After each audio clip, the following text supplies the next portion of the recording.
Alright, so this is the Elegoo Mars 3 Pro. So I went ahead and unboxed it, and this is everything that it comes with. As you guys saw, it's packed very well. So let's quickly go over of everything that's included. So we'll start with these extra FEP films, and this is going to be for the tub. And to replace it, you just take out these bolts and put the new film on. So it does come with 2 extras. So here we have the vat, which is where you're going to put your resin in. It's all aluminum. We got a couple bolts that go through the top there, and then you screw it down to the base. There is a protector on the bottom we can go ahead and take off. And it does have little feet, so you can set it down without the film touching the table. So we get a couple spatulas and some cutting snippers, and these are good to use cleaning off supports. Plastic yellow spatula is for scraping inside the tub. The metal one, which is semi-sharpened but not really, is used for the build plate to scrape the models off. And by the way, this is the build plate. Let's go ahead and pull off the protector. So the coating underneath is like a sandblasted finish. We got tapered all around, which helps to drain the resin. And Elegoo's very convenient connection system here. It slides right in and you tighten it up. So for safety, we get gloves, and you want to wear these when you're going to come in contact with resin, and a couple face masks. Also, we get some strain filters, and I use these to pour used resin back into the bottle so you don't contaminate it. We got our power brick, which is 24 volts, 3 amps, and the US cord that plug into that. We also get a USB thumb drive, which we'll use to put files in, and there's probably useful things in there that comes with the printer. We got a little baggie of some Allen wrenches and bolts, our user manual, which has the parts list, the specs on the printer, and some useful information like leveling, how to operate it, and how to use the Cheeto box to slice models. And the last part here is an accessory which comes with the Pro model here, and this is a carbon filter that actually has a USB port on the end of it, and it plugs right into the printer. And this helps with the smells and keeps toxin particles neutralized. So it should, okay, there we go. So it does come apart, and actually we do need to take it apart because the filter is a little bag here. Oh wow, it's a large one. Okay, so it's a very large filter, and this is a carbon filter. I'm not gonna touch it because most likely I'll get my hands dirty, and we'll just slide it back in there and we'll clip it back together. But you guys can see the little fan in there that circulates the air. But yeah, now it's ready to go. So make sure you don't forget to get it out of the little bag. And actually there was little instructions here, tells you to do that. So, and it does plug on the side of the printer, and we'll do that in a second. So yeah, I'm gonna clean up here and let's take a closer look at the printer itself. All right, so this is the Mars 3 Pro. So if you are looking at it and saying, well, that looks just like the Mars 3 non-Pro, you would be correct. It actually is pretty much exactly the same thing. We do have this little Pro wording here up front, which also says Ultra 4K 3D printer. But other than that, except for this filter that comes with it, it's practically the same thing. Now there is a few differences to it, and most of it has to do here with the screen, and it's not the resolution. So you do get the same 4K monochrome screen as the regular 3. But what's special about this one is that it has a Fresnel, I think that's what it's pronounced like, sheet before the screen itself. So when the light goes to the screen, it's straightened out instead of just kind of going sideways and bouncing around. So that translates to more accurate and even light distribution going up. So that's one of the changes. And the other change is that here on top, and I'm going to go ahead and take this plastic protection off. The very glass top layer is actually a scratch resistant screen protector. So it's an actual piece of glass that protects the screen itself, and it is supposedly replaceable. But yeah, other than that, I think there might be a few things here and there. But as far as the whole construction is concerned, it's plastic on the base, just like before. We got a little some venting on the bottom, venting on the sides. On the back, we have the manufacturer sticker, and this is where we're going to plug in the power. On the front here, we can see a large, nice touchscreen. We got the power button and the USB port where we're going to plug in our thumb drive. A logo up here on the top, this is metal, and you guys can see our screen there. On this side, we got a little plug there that says Elegoo on it. And this actually has that USB port where we're going to plug in our carbon filter. So I guess if you decided not to use it, you can just leave this plug in. We got a really beefy Z-axis. It is a single linear rail. Everything is metal here, very heavy duty. And on the very top, we got a plastic cover. But yeah, looks pretty much just like the Mars 3. Let's go ahead and plug this filter in here. So this should slide in there. There we go. Grab our power wire and we'll plug it in the back. Go ahead and hit the power button. All right, it's booting up. And there we go. So pretty quick boot up time. You can also see the carbon filter light up there in green light. And actually it is running. Let's see. Okay, so it's actually quite quiet. I can't even hear it. But the fans did come on inside the machine, which I prefer them being silent until you start printing. But yeah, I think that's actually another feature that the Pro has. Is it has more cooling. In any case, let's check out this touchscreen display. So this is the font that we have. It does look a bit different maybe. We got tools. So this is where we're gonna move the Z-axis up and down. Exposure. So this tests our screen on the top, and we can go ahead and try that. So click next. And it's going to draw up an image here, you guys can see on the top. So our screen does work and our UV lights work. This is where you can see the image there. So we'll go back. We got set to Z, and this actually offsets the build plate where it starts. I will go a little more in depth with that when we level the build plate. We got a dedicated stop button and a tank clean button. So what tank clean is going to do is going to completely wide open the screen. Go ahead and try that. And so there's no image, it's just wide open UV rays. So this is good for solidifying whatever's left in the tank, so you can just peel it off and go back. And that's pretty much it here for this menu. And then we have system, which is information about the printer. Language, so it looks like either Chinese or English. We got service, and that's how to contact the company. And that's pretty much it. And then we got our print button, which is going to read the USB port. So the first thing we want to do is we want to level the build plate here. So let's go to tools, manual, and I'm going to raise it up a little bit, and we'll install the build plate. Very easy and solid connection here. So we're going to need our big Allen wrench, and what we're going to do is we're going to loosen these two bolts, and that's going to release the build plate, and it's kind of like on a spring.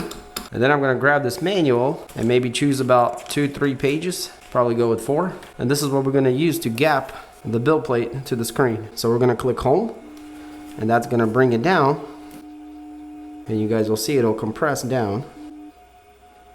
And this is where it naturally wants to be. So now all you want to do is kind of line up the screen straight. It does rotate back and forth also, so line it up pretty well. And because there's a spring pushing down, it should be pretty flat on the paper all around. And if you do want to help it, you can put a couple fingers around the build plate itself. But yeah, we're just going to tighten up these bolts.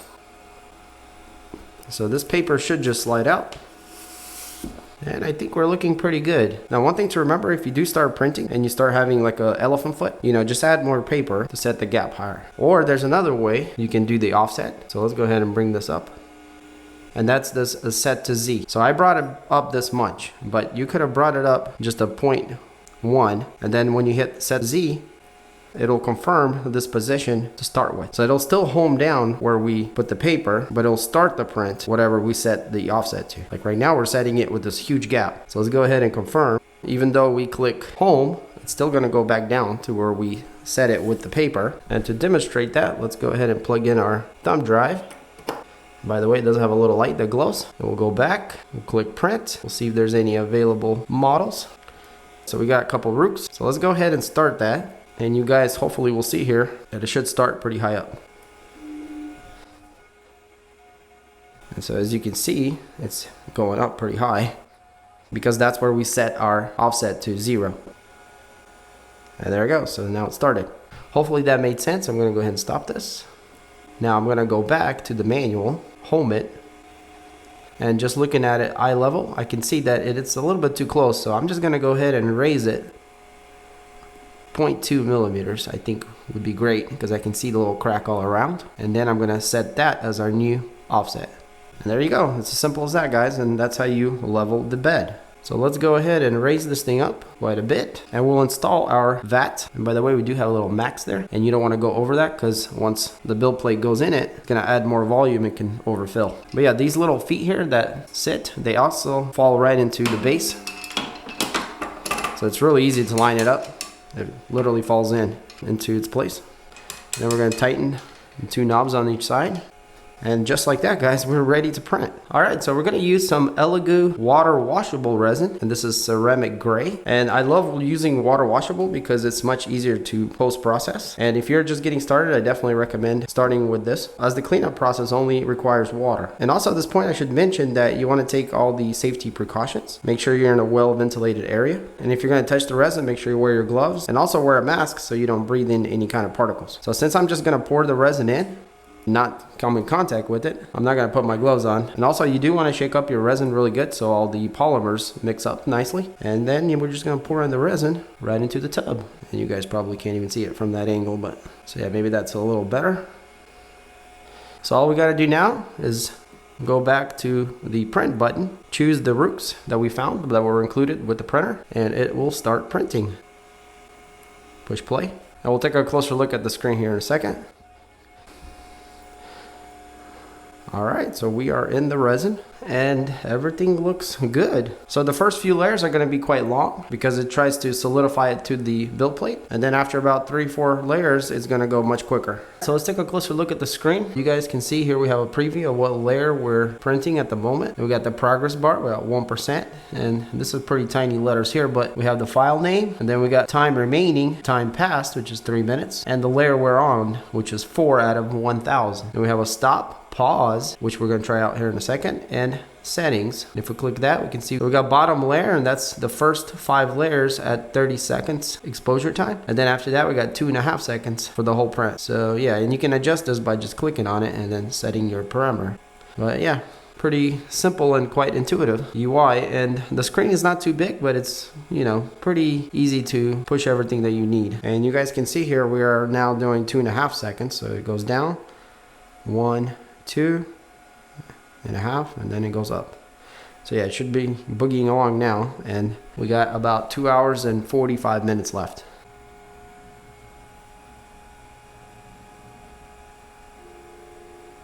Alright, so we're really getting down to the layers. We're at 69 right now, 70, and I want to try this feature where we pause the printing and we'll see if it comes up so we can see if it's stuck under there and everything's good. So let's go ahead and hit pause. So it should raise up, and so far so good. It is coming up, and it needs to come up above this so we can see, which it is. And look at that. Hopefully you guys can see under the plate both of our models are stuck on it and everything looks good. So yeah, I love to see that they have this feature, as it's quite important, especially if you're getting started. You want to make sure it's stuck on and everything's good. You know, you don't want to wait till it comes out of here before you see it and you're, you know, halfway through or whatnot else. So yeah, really cool. So I'm going to push play to restart, and it goes back to printing where it left off. Alright, so now that we know everything is good, let's go ahead and put our cover on, which by the way has really nice shape.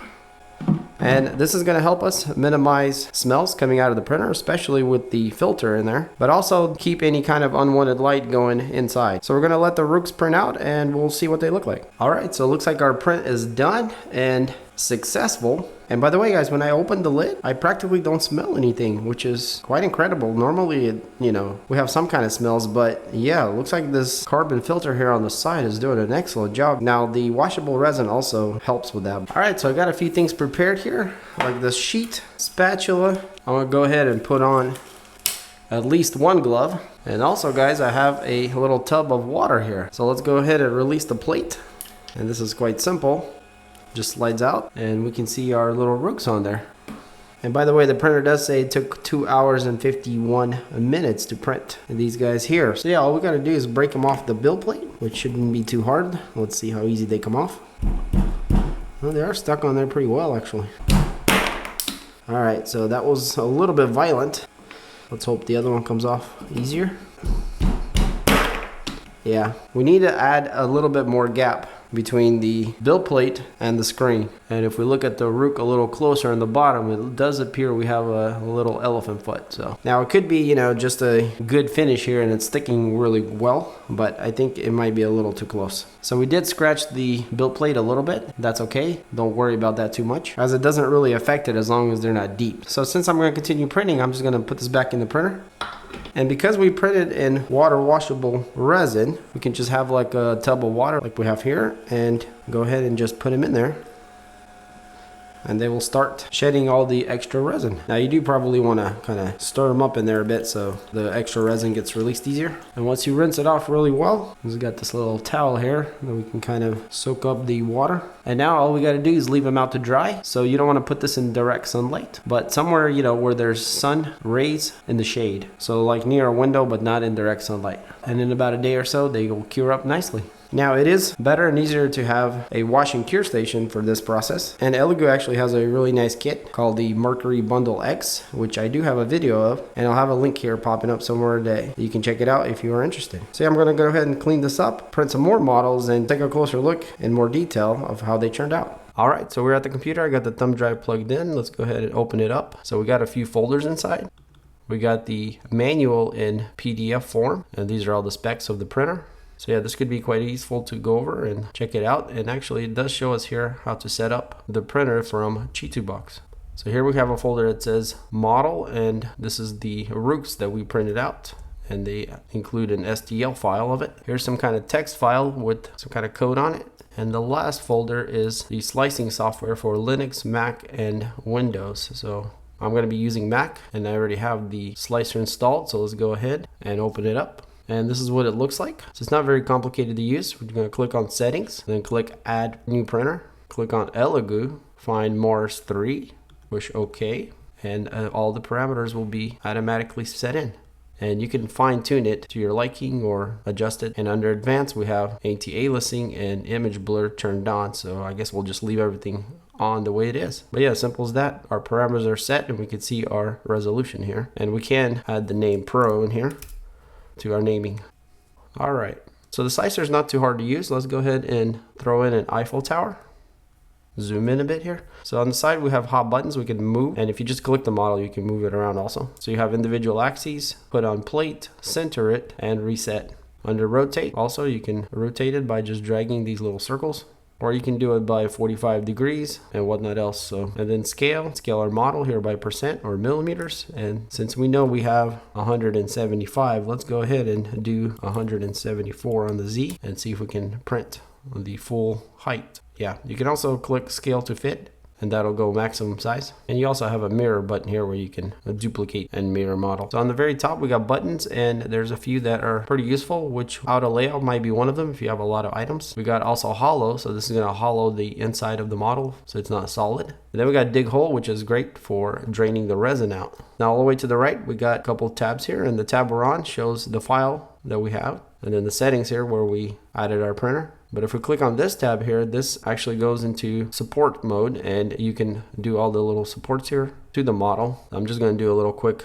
add all, and you guys can see we got supports all over the model. So yeah, and you can add them, subtract them all from this menu here. So this print here doesn't need support, so I'm just going to remove them, and we'll go back, and that's pretty much it. And you can delete your model from here or select all, or if you have multiples you can work on each one depending on what you select. So if you have them all selected, they'll all do the same thing. But yeah, if you're happy with everything, you're going to click the slice button, and it's going to pull up the preview here with all of our different layers. Some useful information here. We got the amount of volume it'll take, 27.6 milliliters, which will be about 30 grams, and 5 hours and 22 minutes is how long it will take. And on the bottom, we can see our exposure time, lift distances, bottom exposures, retraction speed at 300. So yeah, so if you click save, we can save this file straight to the thumb drive. And if we open it up, we can see we got our sliced Eiffel Tower .ctb file ready to print. So yeah guys, it's not too complicated. And if we click the back button, we go back to working on the slicing. All right, well hopefully this little quick overview was helpful.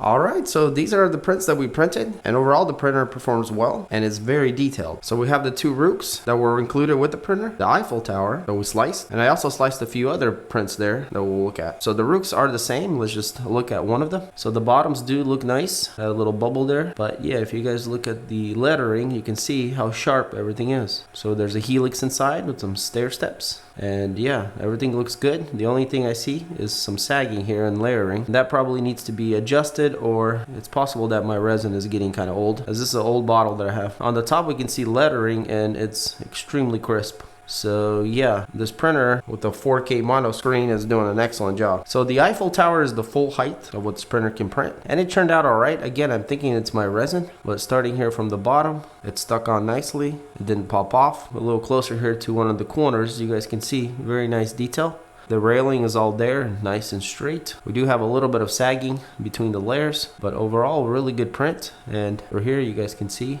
it's nice and even all the way to the top. You can see right through it. And the top itself is also very nice. So yeah, lots of detail that this printer puts down. Here we have an elf girl, and there was supports here. I actually broke off a piece of her hair there at the end. But if we look at all the details, it's quite incredible how well everything translated. Now because I washed all these prints by hand, they're not washed as good as they could be, and this is why it's good to have a wash and cure machine. But yeah, you guys can hopefully see the excellent print here overall. We do have something here, I'm not sure if that's part of the print or what, but yeah, as far as detail, excellent. So the last two prints are quite miniature, and they're both kind of like a benchmark test. I'm going to see if I can get close enough here with this lens, but hopefully you guys can see that. So this is a little test you can do made by a company called Tech. It's basically the different parameters there and how well they print out. And hopefully you guys can see here, it turned out pretty much perfect. So on the smallest there, it is a little clogged, but I think that's from the washing again. And with our little cube here that's actually on supports, should come off really easy, which it does. And this is like a lattice cube, and there's lots of braces inside, so yeah, it's a very complicated print, quite tiny as you can see on my finger. Very cool, and you can see right through it. Anyways, yeah, overall impressive with this thing.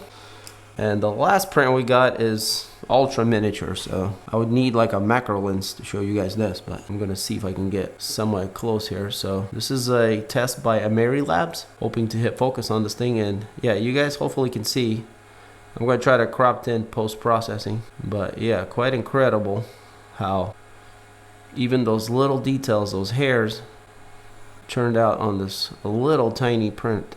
Keep in mind, guys, I washed this just by hand, running it through water. So yeah, guys, overall, very impressed with this thing, and kind of what I expected, to be honest, as the Mars 3 did an excellent job, and the Pro here just takes it to the next level. So we do still keep that 6.6 inch 4K mono screen, but with the new layer that aligns the light vertically helps even more. And the build volume of 143 wide, 89 deep, and 175 tall in millimeters, which is a really nice volume. And overall, the printer looks great and quite futuristic. I love the design on the cap. One thing I wish is the fans would be a little quieter and they would not run when the printer's idling, but that's a small thing. Other than that, everything works great and seems quite robust. And of course, the carbon filter that plugs in and out is great, and the carbon itself is huge, so it really works well with eliminating most of the smells. And after having it, I think most printers should definitely incorporate this feature. So yeah, again, very nice printer from Elegoo. If you are interested in it, I'm gonna have some links in the description. Check it out. Also check out the Mars 3 review if you want a little more in-depth, and also look into the Mercury X bundle, which is the wash and cure from Elegoo. It's a great investment if you're going to get into resin printing. So if you guys did enjoy this video, hit that like button. I got more videos coming up, so stay tuned. And also check out the 3D printing playlist. I'm sure you'll find something interesting there. So as always, guys, thanks for watching, and I'll catch you on the next one. Peace.